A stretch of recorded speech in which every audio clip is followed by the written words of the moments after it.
Եվրամիությունը պատրաստվում է ընդունել Ռուսաստանի դեմ արդեն 17-րդ պատժամիջոցների փաթեթը, ինչի մասին հայտնել է Ֆրանսիայի արտաքին գործերի նախարար Ժան-Նոել Բարոն։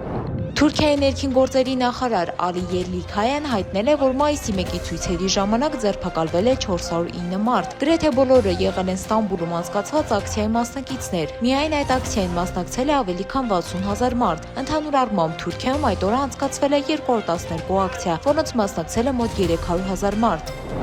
Մայիսի 1-ին աշխատանքի օրը Գերմանիայում եւս անցկացվել են տարբեր երթեր եւ ցույցեր։ Որոշ քաղաքներում եղել են բախումներ ցուցարարների եւ ոստիկանության միջեւ։ Բերլինի Էդիտար Գյուրենվալդ թաղամասում ավանդույթի համաձայն անցկացվել է սատիրական ակցիա, որի ընթացքում մասնակիցները կոչ են արել միլիարդատեր Իլոն Մասկին եւ հնարավոր ապագա կանցլեր Ֆրիդրիխ Մերցին ուղարկել Մարս մոլորակ։ ԱՄՆ նախագահ Դոնալդ Թրամփը հայտարարել է, որ պաշտոնից ազատված Մայք Ուոլսը կդառնա ԱՄՆ-ի նոր ներկայացուցիչը ՄԱԿ-ում։ Նախագահը նշել է, որ ԱՄՆ ազգային անվտանգության հարցերով նախագահի խորհրդականի պաշտոնը ժամանակավորապես կզբաղեցնի պետքարտուղար Մարկո Ռուբիոն։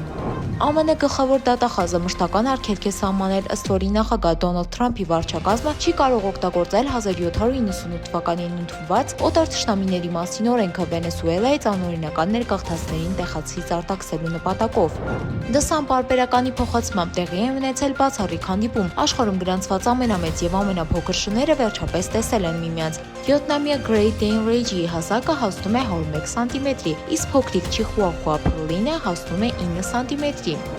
Բրազիլիայում կյանքից հեռացել է մոլորակի ամենատարեց մարդը միանձնուի Ինականաբարո Լուկասը։ Նա 116 տարեկան էր, աշխարհի ամենատարեց մարդն արդեն անգլուհի Էթել Քեթերհեմին է, ով այժմ 115 տարեկան է։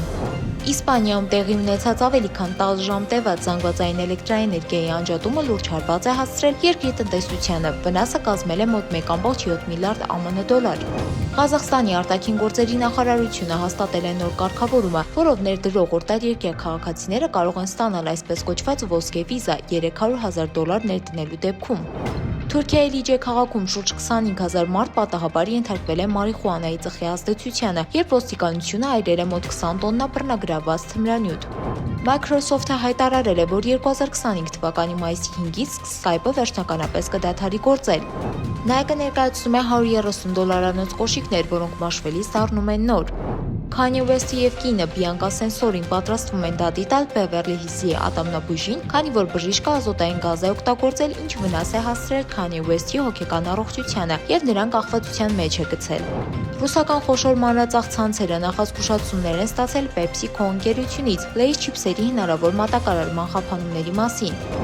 Տեխասի արտաքսման կենտրոնում գտնվող վենեսուելացիները սոս նշանն են ձևավորել իրենց մարմիններով։ Այս եւ այլ լուրերի մանրամասներին կարող եք ծանոթանալ կարդալով օրագիր News Skype-ը։